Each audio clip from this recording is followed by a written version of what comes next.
साम टीव्हीच्या बातमीचा मोठा इम्पॅक्ट पाहायला मिळालेला आहे। केंद्र सरकारने साम टीव्हीच्या कांदा खरेदीमधील घोटाळ्याच्या वृत्ताची दखल घेतली आहे। केंद्र सरकारची केंद्रीय चौकशी समिती लासलगावमध्ये पोहोचली आहे। नाफेड आणि एनसीसीएफच्या कांदा खरेदीमधील घोटाळा आणि गैरव्यवहारांची चौकशी करण्यासाठी केंद्रीय पथक लासलगावमध्ये दाखल झाले। केंद्र सरकारच्या विपणन आणि तपासणी विभागाच्या संचालकांसह 3 वरिष्ठ अधिकाऱ्यांचं पथक लासलगावमध्ये पोहोचलेलं आहे।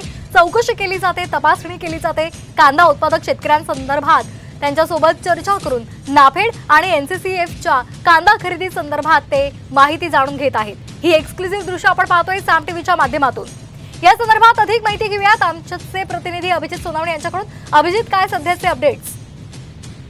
श्वेता, खरं तर केंद्रीय समिती जी आहे ती आता लासलगाव बाजार समितीमध्ये पोहोचलेली आहे आणि आता सध्या मार्केटमध्ये शेतकऱ्यांनी जो कांदा आणलेला आहे त्या कांद्याची पाहणी केली जाते, शेतकऱ्यांशी संवाद साधला जातोय, चर्चा केली जाते। ही समिती जर आपण पाहिली तर यामध्ये केंद्र सरकारच्या विपणन आणि तपासणी विभागाचे संचालक BK पृथ्वी, त्यासोबतच विनोद गिरी, पंकज कुमार, सोनाली बगडे अशा 4 वरिष्ठ अधिकाऱ्यांची ही चौकशी समिती आहे, चौकशी पथक आहे। सध्या हे पथक आता लासलगाव बाजार समितीमध्ये कांदा जो शेतकरी घेऊन येतो त्या कांद्याची पाहणी करतायत। सोबतच नाफेड आणि एनसीसीएफ कडून कांदा खरेदीमध्ये जो काही गैरव्यवहार किंवा घोटाळा झालाय तो नेमका कसा झालाय या संदर्भात देखील कांदा उत्पादक शेतकरी, कांदा व्यापाऱ्यांशी सध्या या पथकाकडून संवाद साधला जातोय। संपूर्ण माहिती जी आहे ती गोळा केली जाते। एकूणच आपण जर बघितलं तर साम टीव्हीने या संदर्भात वृत्त प्रसारित केलेलं होतं आणि अगदी केंद्र पातळीवरून आता या सगळ्या गैरव्यवहाराची दखल घेण्यात आलेली आहे। हे पथक आता